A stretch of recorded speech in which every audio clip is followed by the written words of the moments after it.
You know the Recorder has been around for over 100 years. No one covers the black community like the Recorder. And now we've added the Indiana Minority Business Magazine to our media services. Stay in touch with your community. Read the Recorder every week. If you're online, check us out at www.indianapolisrecorder.com. Call 924-5143 for subscriptions and targeted advertising that really works.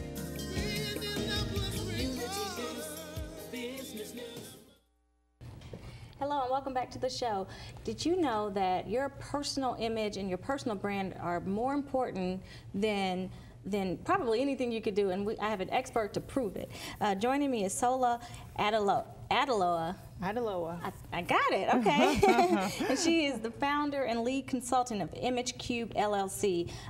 So thank you so much, Sola, for joining me. Thank you for having me. You know, I think people are so often, sometimes, you know, in our haste and just living our lives, we kind of put ourselves on the back burner. You have experience, and your company talks about why that's not good. So, of course, I want to talk about personal image and branding, but I want to hear a little bit about your background because you have a very interesting background. Well, thank you. Well, I grew up most of my childhood in Nigeria. My parents are Nigerian, and my grandmother on my mother's side, she was a fabric merchant. So she sold fabrics of all different textures and colors in her shop in Nigeria. And my paternal grandparents, whom I lived with while my parents were here in the United States getting their undergraduate and graduate education, my paternal grandparents, they were very politically and socially involved in the community. And so there was always clothing, custom clothing being made for them for whatever occasions they had to go to. And their visual appearance really needed to make a statement about who they were in society and their contributions in the community and things of that nature way before they even are spoken to, way before people even meet them and things of that nature. Wow, that's wonderful.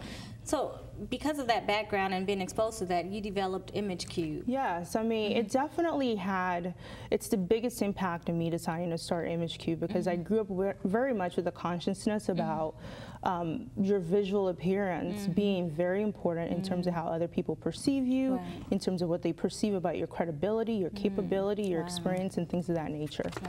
And Nigeria it's a third world country, and it's not like we don't have department stores the way that we do here in the United States, and so custom clothing is in so many different ways. We have boutique stores, but custom clothing is very important. You have to go to the market, you have to pick out your fabric, and then think about where it is you're going to be going, so that way that dictates what garment you actually make from the garment that you pick out. Wow, that's interesting. You know, I bet you're one of those people who just cringe when you see some of the clothing and some of the items that people wear. You know, you might go to an event downtown, and it's just disheartening sometimes, I can imagine. You know, it is, but I think part of that is just a lack of awareness. You know, people just don't understand that, I mean, as human beings, you know, you have 15 seconds, less than 15 seconds even, to make a first impression. And in that 15 seconds, anywhere between 50 to 75% of how we judge each other's capability, our trustworthiness, our knowledge, our experience is all based on the visual appearance. So it's very important that we actually think about where it is we're going, who's going to see us, and make sure that you arrive with a packaging that actually speaks about who you are as a person, so that, you know, you don't have to, you know, you can put yourself under before you even start when you don't dress appropriately. That's absolutely correct. I want to certainly talk about some tips, but even before doing that, sometimes people make the incorrect assumption that in order to present yourself visually in an appropriate manner, you have to have a lot of money or spend lots of money on clothing, and that's not necessarily true always. It's not necessarily true. I mean, I think when I do personal consultations, I mean, depending, of course, on who's paying for it, if an employer is paying for it for an employee, or if it's an individual that's paying for, you know, the consultation on their own, you know, if it's career-driven need that's driving the consultation, we go through the whole process of looking at their body type, we're looking at their personality, looking at what their personal coloring is, what kind of lifestyle they live in, what industry industries they work in, what positions they're in, how much influence they need to have. So we take all those things into consideration. When it actually gets to the point of implementing an appropriate image for the person, it can be as easy as just going through their closet and figuring out, do they have the right pieces, and helping them put those pieces together so that at least they have a systematic way of exhibiting and portraying an appropriate image that they need. And you know, it can involve the whole wardrobe organization process. So there's definitely an extent to how deep the implementation and execution process can be. I mean, I can even arrange for custom designers to, you know, design a piece for someone that has unique personal style or unique fitting needs. Wow. So talk a little bit about tips. What are some everyday things that people can do to enhance their visual appearance? Well, if they need to appear as if they're in charge or they're in control or that they're an authority figure, they need a jacket. I mean, there's just really no way around it. A jacket automatically increases your visual appearance, and it automatically gives you a sense of credibility and capability to whomever is observing you. And if they want to have some patterns in there, stick with simple patterns. So you want straight lines, you want simple, you know, stripes, plaids, nothing too bold, neutral colors, so your grays, your blacks, your navy blues and your browns. And as far as a dress shirt, stick to white, blue, pink, those kind of very simple colors. Basics. The very basic when you need to look like an authority figure. When you want to look more social and more approachable, more interesting, more intriguing, you're looking for fabrics that have a little bit more flow to them, a little bit more give to them. So instead of a jacket, you're wearing a cardigan, you know, and instead of, you know, the straight lines, you're looking for lines that are probably a little bit curvier, shapes that are rounder, colors that are more bold, patterns that could be abstract, but definitely intriguing and eye-catching.